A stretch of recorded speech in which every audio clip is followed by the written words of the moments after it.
warahmatullahi wabarakatuh.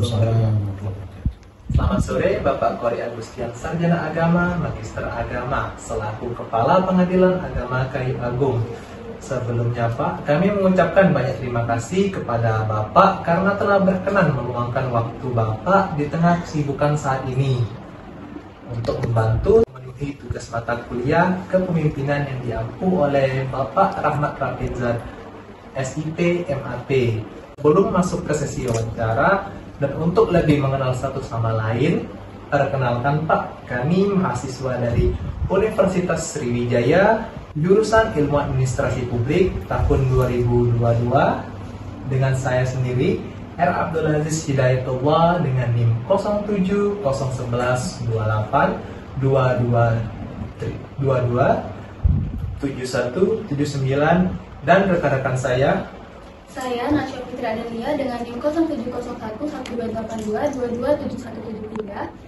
Dengan saya dengan tim Marani dengan NIM 07011222743. Dengan saya Fitri Adisa Tasya dengan NIM 07011282274145. Dengan saya Rahma Anissa Julia dengan NIM 07011282227174.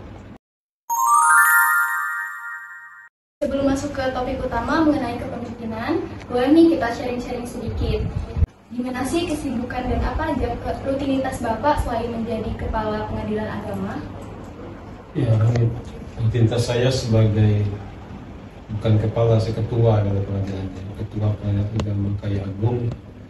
Ya seperti biasa itu kalau sebenarnya itu apel pagi, ya. Kemudian setelah itu menandatangani banyak berkas, ya, berkas perkara, membuat penetapan majelis hakim, kemudian juga membagi persidangan kepada semua hakim-hakim. Di samping itu juga mengawasi bagian kepaniteraan dan kesekretariatan, ya. Dan tentunya kesibukan yang lain sebagai forum komunikasi pimpinan daerah, ya, kadang-kadang menghadiri undangan dari Bapak Bupati dan sebagainya. Jadi cukup banyak kesibukan. Di samping itu saya juga ikut turut bersidang supaya masyarakat mencari keadilan. Saya kira. Nah, bisa kita dengar jawaban dari Bapak tadi, cukup sibuk.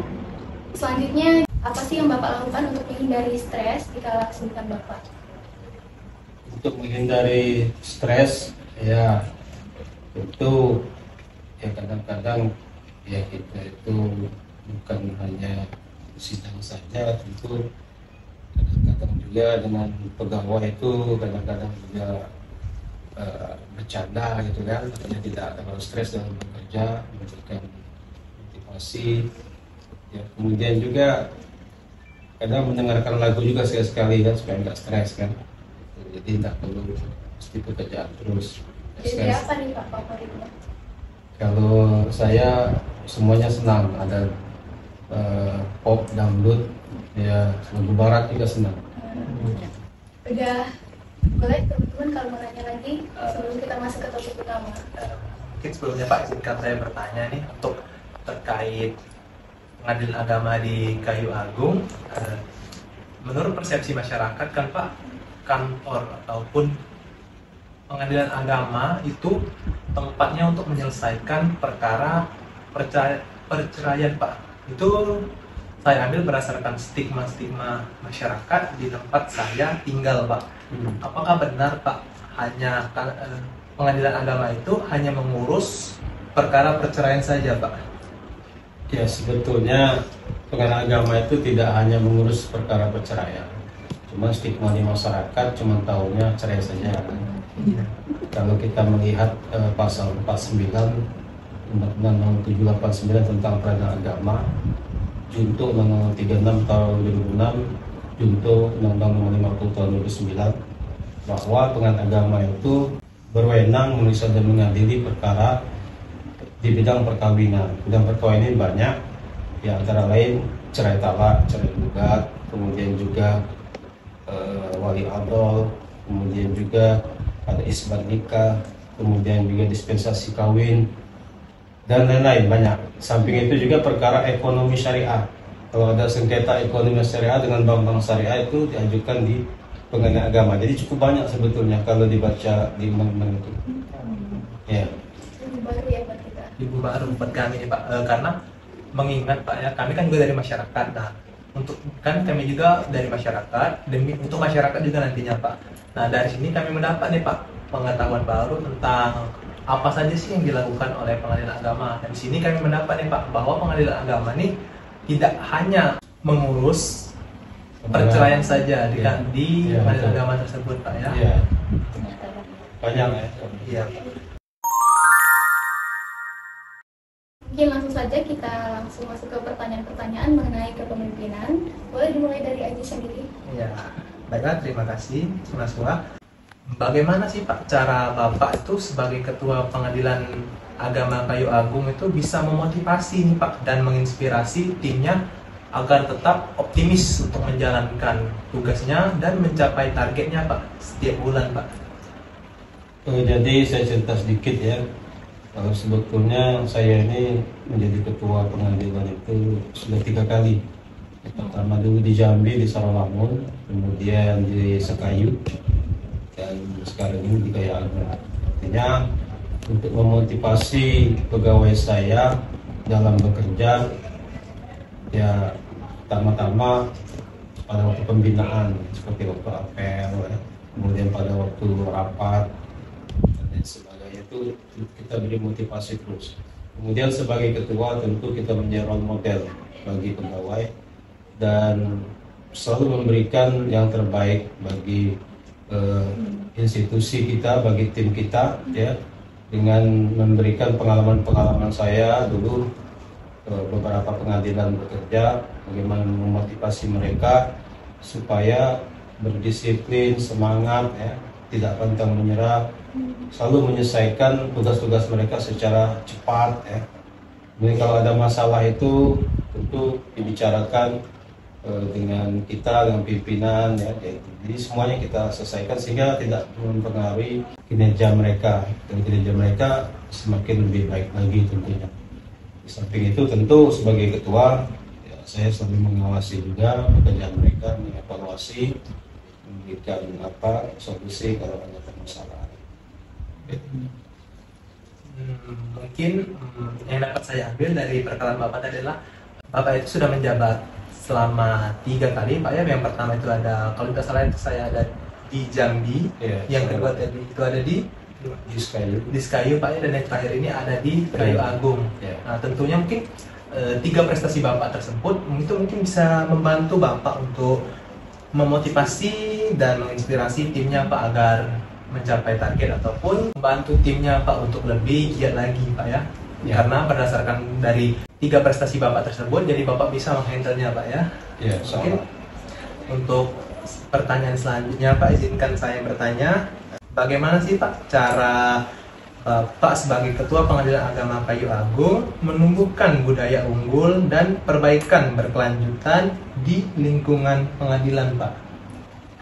Untuk menumbuhkan ya, budaya unggul dan prestasi tentunya di Pengadilan Agama Kayu Agung, ya tentu yang pertama itu saya menanamkan itu kekompakan, keikhlasan dalam bekerja. Kemudian dengan adanya kekompakan dan keikhlasan dalam bekerja itu akan memunculkan inovasi-inovasi baru, ya, inovasi-inovasi baru yang tentunya akan menghasilkan prestasi baik di tingkat daerah maupun nasional. Dan alhamdulillah Pengadilan Agama Kayu Agung selama kepemimpinan saya mendapatkan prestasi penyelesaian eksekusi terbanyak untuk Pengadilan Agama kelas 1B, juara 2 tingkat nasional tahun 2022. Sungguh prestasi yang sangat bagus Pak ya, untuk Keren. sebagai Bapak yang memimpinnya Pak ya. Ya, alhamdulillah. Saya lanjutkan kepada teman saya Pak, pada saudari Nasuah, saya persilakan. Baik, terima kasih Aziz. Jadi sekarang kita mulai masuk ke lebih dalam mengenai topik kepemimpinan. Apa aja sih tantangan terbesar yang dihadapi Ketua Pengadilan Agama Kayu Agung dalam menjalankan kepemimpinannya, termasuk juga gimana sih cara menyikapi masukan ataupun kritik negatif yang Bapak terima sebagai pemimpin. Ya, untuk mengatasi persoalan-persoalan di kantor itu kan tentu di tiap kantor pasti ada persoalan ya. Maka kali saya menjadi ketua itu persoalan berbeda-beda. Dan pasti di setiap kantor itu ada yang rajin, ada yang malas, itu biasa kan di kantor. Tinggal lagi saya sebagai ketua mengatasinya, tentu mendisiplinkan diri mereka, mengawasi ya tentu kehadiran, absen ya, kemudian juga menegur bagi yang lambat datang, dan tentu akan memberikan sanksi ya. Kalau sudah kelewatan tentu akan di BAP ya, dia laporkan ke Pengadilan Tinggi Agama Palembang kalau memang tidak bisa dibina. Tapi sebelum itu tentu saya akan mengadakan pendekatan dulu dengan mereka supaya mereka berubah, meng-coaching lah bahasanya, mendekati mereka itu menanyakan persoalan kenapa mereka itu punya persoalan di kantor, apakah punya persoalan di rumah dibawa ke kantor kan, mungkin dengan istrinya berkelahi dibawa ke kantor kan.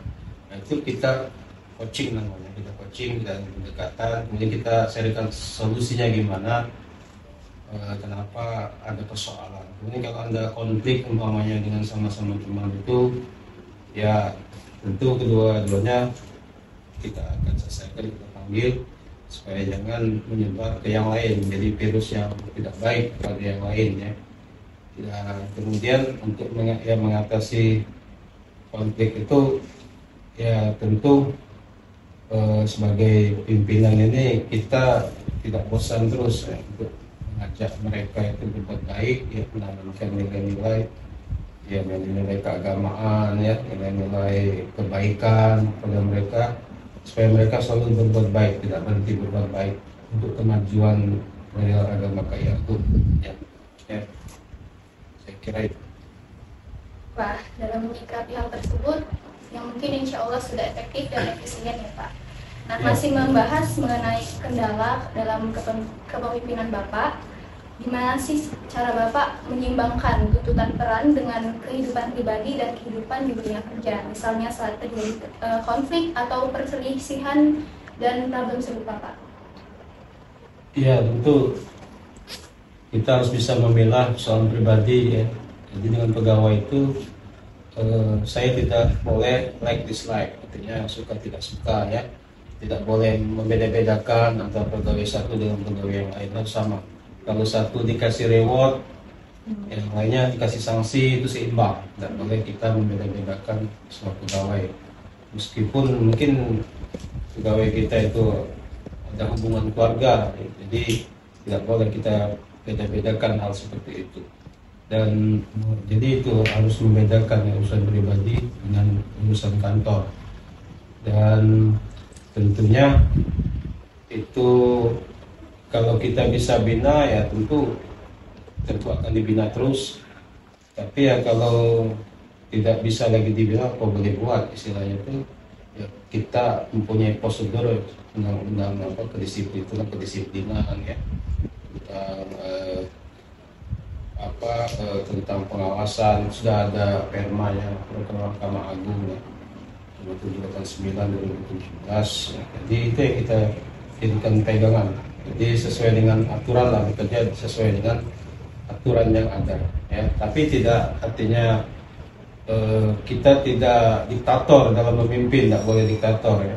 Jadi semua masukan dari pegawai itu kita ambil baiknya, dan yang tidak baik ya tentu tidak kita ambil ya, itu saya kira itu. Dapat ditarik kesimpulan, menurut saya Bapak sudah berlaku seadil mungkin dalam menjadi pemimpin ya. Insya Allah.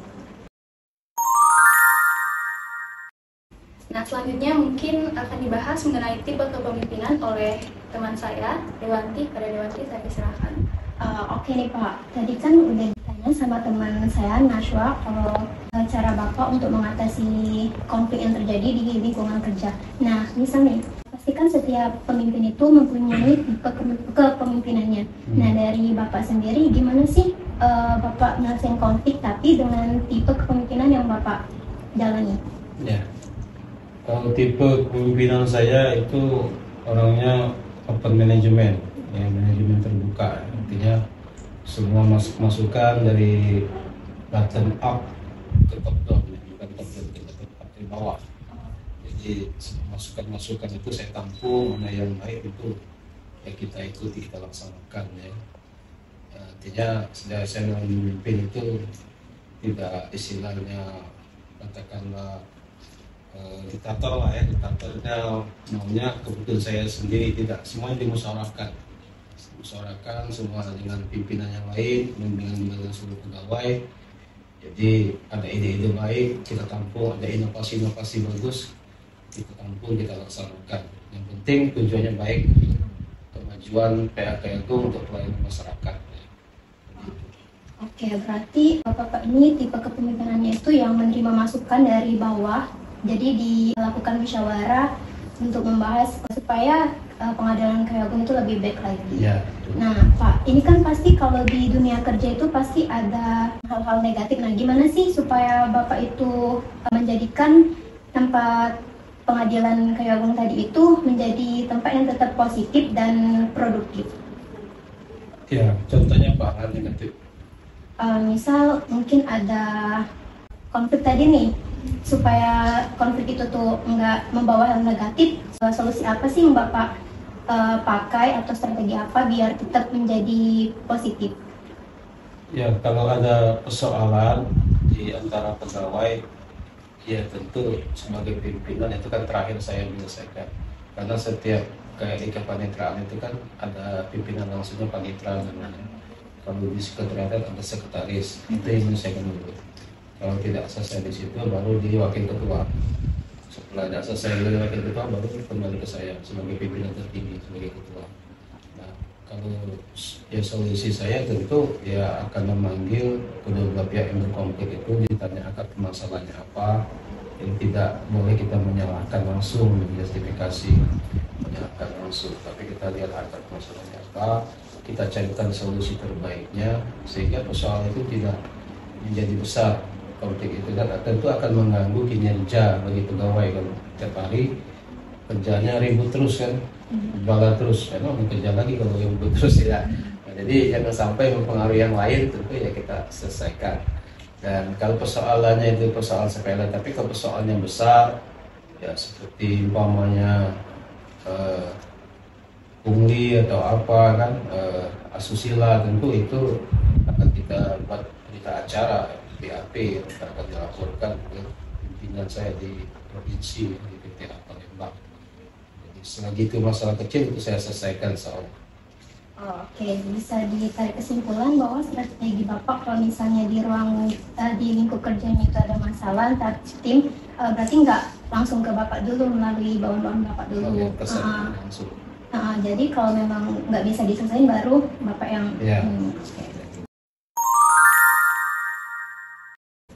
Oke, untuk pertanyaan selanjutnya bisa ditanyakan sama teman saya, Agnes. Baik, terima kasih Bapak. Terima kasih Dewanti. Tadi sebelumnya udah membahas tentang tipe kepemimpinan yang Bapak pakai. Di sini saya mau bertanya tentang proses, tentang gimana cara Ketua Pengadilan Agama Kayu Agung melibatkan anggota timnya dalam proses pengambilan keputusan dengan menggunakan pendekatan dalam cara berkepemimpinan. Baik, itu saya pertanyaannya Pak, silakan. Jadi untuk menyelesaikan persoalan, ya katakanlah tadi ada bagaimana cara saya mengambil itu ya, ide ya, ya tentu lewat musyawarah dimintai ide-ide dari seluruh pegawai, apakah ada ide yang terbaik tentang kebaikan kantor, apakah ada inovasi terbaru untuk masyarakat, itu kita tanyakan.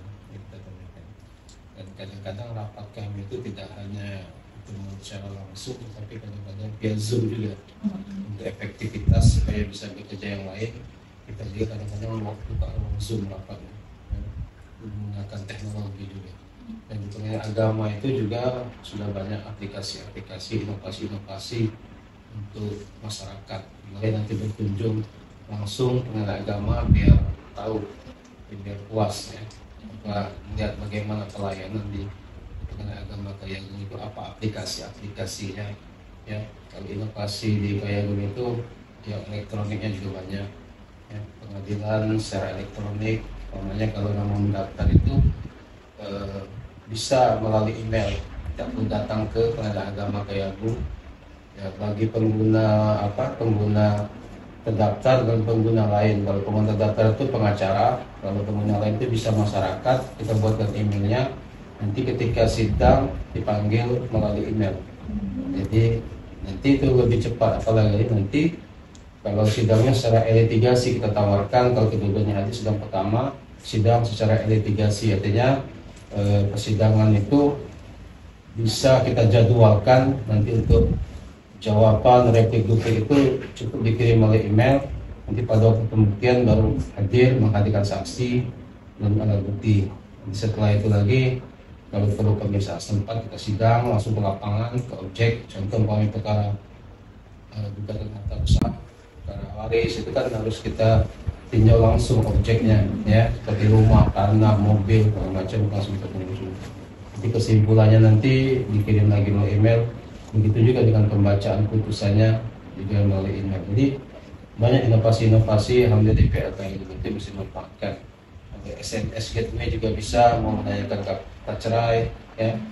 Kemudian juga ada ya aplikasi cek biaya, namanya cek bira, namanya cek biaya perkara ya, cek bira, cek biaya perkara. Jadi tinggal ngecek aja nanti di komputer itu untuk yang alamat kecamatan ini OI atau OKI bisa dilihat berapa biayanya. Jadi masyarakat bisa memperhitungkan berapa biaya perkara, dan uang perkara itu, pajak biaya perkara itu nanti kalau ada sisanya pada akhir setelah putus nanti kita kembalikan lagi ke masyarakat. Sisa uangnya tidak kita ambil, tapi kita kembalikan lagi ke masyarakat. Jadi cukup transparan. Oke, berarti strategi yang digunakan itu berarti musyawarah dahulu Pak ya, pegawai-pegawainya, terus juga cukup efektif sama aplikasi-aplikasi yang udah ada, menggunakan teknologi yang ada, jadi sangat maju ya Pak. Ya, selanjutnya, gimana cara Ketua Pengadilan Agama Kayagung memastikan proses pengadilan berjalan efisien dan efektif dengan pendekatan kepemimpinan? Pendekatan yang efektif ya. Iya. Ya, tentu kita tadi kan kembali saya manajemen ya, jadi saya kebapaan. Artinya mengayomi semuanya itu, tidak membedakan pegawai ya. Tentu pendekatan kita tidak selalu serius, kadang-kadang juga bercanda dengan pegawai ya, supaya nggak tegang kan. Jadi kemudian juga kita silaturahmi, kalau ada pegawai yang sakit kita kunjungi, kalau ada pegawai yang melahirkan kita kunjungi, kita kasih semangat. Apalagi yang kena musibah ya, kita buat ucapan belasungkawa, kita datangi, kita kasih dana sosial ya. Kemudian juga menanyakan kalau ada pegawai yang punya masalah pribadi ya, tetap kita juga ya kita tanyakan. Ini pendekatan secara kebapaan lah ya, supaya pegawai itu ya merasa diperhatikan oleh pimpinan gitu, supaya nanti impasnya tentu kinerjanya kita harapkan baik di kantor ya, gitu. Baik, berarti dari cara pendekatan Bapak itu dari Bapak kan melalui kebapaan, jadi mengayomi sama semua pegawai yang ada. Oke. Sekian dari saya. Selanjutnya saya lanjut ke teman saya, Julia. Nah, sebelumnya saya ingin melanjutkan pertanyaan dari teman-teman saya yang sebelumnya tentang Ketua Pengadilan Agama. Saya itu menanyakan tentang sumber-sumber kekuasaan yang dimiliki Ketua Pengadilan Agama Kayagung. Beliau itu penasaran gimana sih Pak, Ketua Pengadilan Agama Kayagung itu menggunakan kekuasaannya untuk mendukung misi dan tujuan pengadilan itu sendiri. Ya, artinya kekuasaan sini sebagai pimpinan, sebagai ketua ya. Ya tentu untuk mendukung visi dan misi Pengadilan Agama Kayagung, menggunakan kekuasaan saya itu ya tentunya ya dengan cara pertama-tama tadi ini apa, memonet ya, monitoring dan evaluasi pekerjaan semua pegawai itu setiap hari, mungkin setiap minggu, setiap bulan ya, kita monet. Jadi kalau ada pekerjaan yang tidak tuntas, tentu dengan kekuasaan saya tegur. Saya tegur, bisa mungkin secara lisan dulu. Kalau 3 kali tidak dikerjakan, tentu secara tertulis. Ya. Secara tertulis mungkin ya sifatnya apa, pernyataan tidak puas atau apa kan gitu kan, ditegur lah intinya kan. Dan tentunya kalau memang tidak loyal dengan pimpinan, ya tentu ujung-ujungnya tadi sama BAP juga ya. BAP dilaporkan baru dilaporkan terakhir itu ya, upaya terakhir. Kalau memang tidak bisa dibinasakan baru kan gitu. Itu upaya terakhir ya. Jadi tidak juga kita menggunakan kekuasaan itu secara semena-mena, tidak boleh kan. Harus ada sesuai aturannya, SOP-nya. Jadi pada intinya itu dilakukan monitoring secara berkala. Ya, okay. Terus juga mau nanya lagi nih, gimana sih Ketua Pengadilan Agama Kayu itu menggunakan kekuasaannya untuk memastikan pengadilan itu sesuai dengan peraturan perundang-undangan? Iya, untuk saya selalu mengadakan pembinaan untuk semua level ya. Di hakim kadang saya kumpulkan, ada namanya Kopi Morning ya. Itu sebulan sekali Kopi Morning untuk seluruh hakim, khusus hakim saja. Itu nanti di situ lah kalau ada masukan-masukan dari atas, dari Hakim Agung, dari Ketua Pengadilan Tinggi Agama Palembang, kasih pembinaan saya ikut rakor di Palembang. Nah, itu saya sampaikan kepada mereka, kepada seluruh pegawai kalau ada hal-hal yang baru, yang ada aturan-aturan baru yang tidak boleh dilanggar dan harus dilaksanakan. Ya, seperti umpamanya yang terbaru ini ada Perma nomor 7 tahun 2022 tentang surat tercatat. Artinya perkara ekot tadi yang saya ekori tadi itu tergugatnya itu dipanggil melalui kantor pos. Jadi kerjasama dengan kantor pos Mahkamah Agung di pusat, kerjasama dengan kantor pos, perkara khusus ekot itu bisa dipanggil melalui kantor pos. Jadi jurista kami mengantarkan surat itu ke kantor pos menyampaikan kepada pihak tergugat untuk panggilan sidang. Nah, seperti itu aturan-aturan. Semua aturan-aturan itu kan yang dari pusat kita laksanakan, ada hal-hal yang baru, undang-undang baru, ada peraturan Mahkamah Agung, ada surat edaran Mahkamah Agung, ada surat edaran dari Badilak, Badan Penagama Pusat, ada dari Ketua Pengadilan Tinggi Agama. Nah, itu semua kita sampaikan kepada seluruh hakim dan pegawai untuk melaksanakannya. Dan kalau tidak melaksanakannya tentu akan saya tegur untuk menegakkan aturan-aturan itu. Jadi itu melalui kantor pos itu, Pak? Untuk yang perkara ekot tadi, untuk yang sekarang ini khusus perkara ekot itu bisa tergugatnya itu dipanggil melalui kantor pos. Kalau selain kantor pos itu ada nggak Pak misalnya untuk menegakkan peraturan perundang-undangan? Untuk sementara ini hanya baru dengan kantor pos kerjasama itu. Kalau untuk dengan bank-bank kita ada juga MOU kerjasama. Seperti kemarin kita MOU dengan Bank BRI untuk memudahkan masyarakat dalam pengembalian sisa panjang perkara. Jadi kalau perkara sudah putus, kalau dia punya tidak punya rekening, kita buatkan rekening, nanti gratis. Ya, gratis, nanti pihak bank mengeluarkan buku rekening, nanti uangnya nanti didaftar melalui bank BRI. Nanti kalau ada sisa uangnya ketika sudah putus, kita kembalikan, nanti tidak secara manual tetapi langsung masuk rekening bank. Mungkin pertanyaan Bapak sudah cukup jelas menurut saya. Dari pertanyaan saya itu tadi berakhir pula pertanyaan dari kita mengenai Ketua Pengadilan Agama. Mungkin itu saja pertanyaan dari saya. Najwa lanjutkan.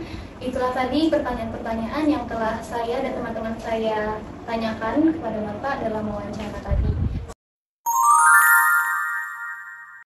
Sebelum kita masuk ke wawancara, boleh nih Pak sharing-sharing sedikit untuk memberikan insight kepada para anak muda yang nantinya juga akan menjadi pemimpin di bangsa ini. Ya, saya berikan motivasi dan saran pada adik sekalian ya yang masih muda untuk ya senantiasa belajar dengan baik ya. Belajar itu secara internal di kampus maupun juga di luar kampus ya, seperti organisasi, karena saya dulu termasuk aktivis juga dulu, aktivis organisasi, aktivis tahun 98 ya. Yang menurunkan Soekarno juga Soeharto waktu itu ya. Jadi biasa saya tukang demo juga dulunya ya, itu mahasiswa. Dan juga kalau sekarang BEM ya, kalau sekarang saya dulu senam masih. Saya dulu sekretaris umum senat mahasiswa kampus ya, universitas dulu ya. Jadi di Bengkulu ya. Jadi juga organisasi saya dulu di PMI, Gerakan Mahasiswa Indonesia. Terakhir saya pengurus provinsi juga dulu sekretaris umum. Ya. Jadi organisasi saya cukup banyak juga ya. Pernah juga dulu di partai, pernah juga jadi pengurus partai itu sebelum jadi hakim. Katanya Ya, partainya Gus Dur, PKB. Jadi dulu pernah juga caleg dulu ya, caleg legislatif, tapi nggak berhasil ya kan. Pengalaman aja, cari pengalaman. Kemudian jadi dosen juga pernah, dosen juga kan. Jadi semuanya saya tidak milih-milih ya, semua pekerjaan itu saya jalani ya. Saya dulu awalnya kepengen jadi dosen, yang kedua hakim, baru ternyata yang dipilih Allah menjadi hakim ya. Ya, dan ya itulah namanya pekerjaan hakim ini ya, katakan berat, cukup berat, karena pertanggungjawaban kami ini dunia akhirat, pertanggungjawaban kepada masyarakat, pertanggungjawaban kepada Allah Subhanahu Wa Taala ya. Karena makanya di putusan itu disebutkan demi keadilan berdasarkan ketuhanan yang Maha Esa. Jadi kami itu bertanggung jawab langsung kepada Tuhan ya, membuat putusan itu. Ya, makanya ada istilah hakim itu adalah wakil Tuhan. Kalau DPR kan wakil rakyat, kami wakil Tuhan. Istilahnya, karena kami yang memutuskan nasib seseorang, hakim itu. Dan pekerjaan hakim ini ya tentu pekerjaan yang mulia ya, tergantung kita bagaimana kita mensikapinya. Kalau mungkin ada adik-adik, ada keluarga yang ingin menjadi hakim, ya bagus ya. Karena hakim itu pekerjaan yang mulia. Kalau kita benar itu insya Allah masuk surga. Yang tidak benar masuk neraka ya.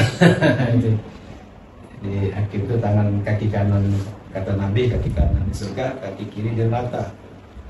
Itu jadi artinya cukup berhati-hati dalam membuat putusan. Dan untuk menjadi seorang pemimpin tentu dari sekarang mulai dibina, diproses melalui organisasi, pengayaan kita di kampus ya. Itulah nanti akan jadi bekal adik-adik untuk menjadi calon pemimpin di masa depan ya. Saya kira itu saja motivasi saya, mudah-mudahan ya, semua nanti bisa jadi pemimpin yang berhasil. Terima kasih atas insight yang insya Allah semoga bermanfaat untuk saya pribadi dan teman-teman. Nah, dengan berakhirnya sesi wawancara ini berakhir pula agenda kita hari ini.